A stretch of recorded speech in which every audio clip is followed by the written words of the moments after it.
প্রায় 4-5 দিন পানি বন্দি। ঘরে একটা চাইলো নাই ডাইলো নাই, মানে কি করুন, থাকার কোনো জায়গা নাই, হাতে একটা পয়সা পাচ্ছি আমার। অতি ভারী বৃষ্টি আর বন্যায় ভাসছে দেশের দক্ষিণ পূর্বাঞ্চল। ঘরবাড়ি, সড়ক, সেতু ক্ষতিগ্রস্ত হবার পাশাপাশি ভেসে গেছে মাছের ঘের, তলিয়ে গেছে ফসল। গত 7 দিনের বৃষ্টি ও পাহাড়ি ঢলে দেশের অন্তত 20টি জেলা এখন বন্যা কবলিত।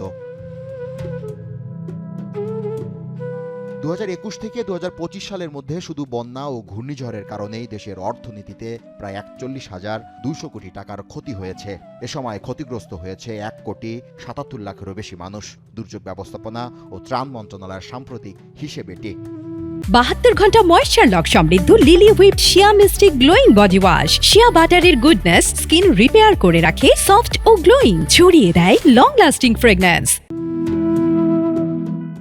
দুর্যোগপ্রবণ এ অঞ্চলে ঝড়, বন্যা, জলোচ্ছ্বাস সাধারণ হলেও আগাম সতর্কতায় ক্ষয়ক্ষতি কমানো সম্ভব। আবার দুর্যোগ পরবর্তী ক্ষতি নিরূপণ আর ত্রাণ বিতরণেও পরিস্থিতি সামাল দেওয়া যায়। কিন্তু এবারের বন্যায় আগাম সতর্কতা ও ত্রাণ কার্যক্রম নিয়ে নানা অভিযোগ উঠে এসেছে। আমার ব্যবসা বাণিজ্য সব পানিতে তলায় গেছে। এখানে অবশিষ্ট বলতে আর কিছু নাই, মানুষ গরু ছাগল নিয়ে খুবই মানবতার জীবনযাপন করতেছে।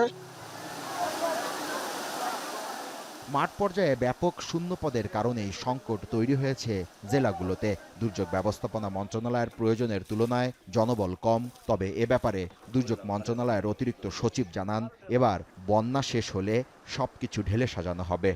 তাৎক্ষণিক এই দুর্যোগটা আল্লাহর রহমতে যখন আমরা ওটা থেকে পরিত্রাণ পাবো, তখন সেই পরিস্থিতি অনুযায়ী আমরা ঠিক করব যে আসলে তাদের কি প্রয়োজন, সেই প্রয়োজন অনুযায়ী আবার ব্যবস্থা নেওয়া হবে।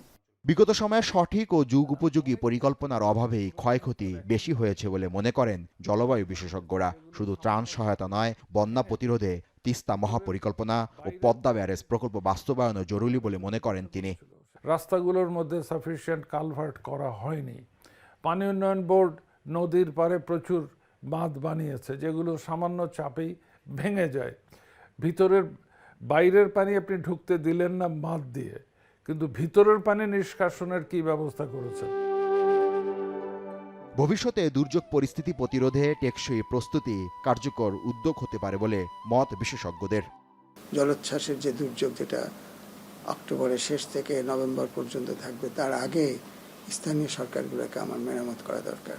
এজন্য সাধারণ মানুষের সচেতনতা জরুরি বলে মনে করেন দুর্যোগ ব্যবস্থাপনা বিশেষজ্ঞরা।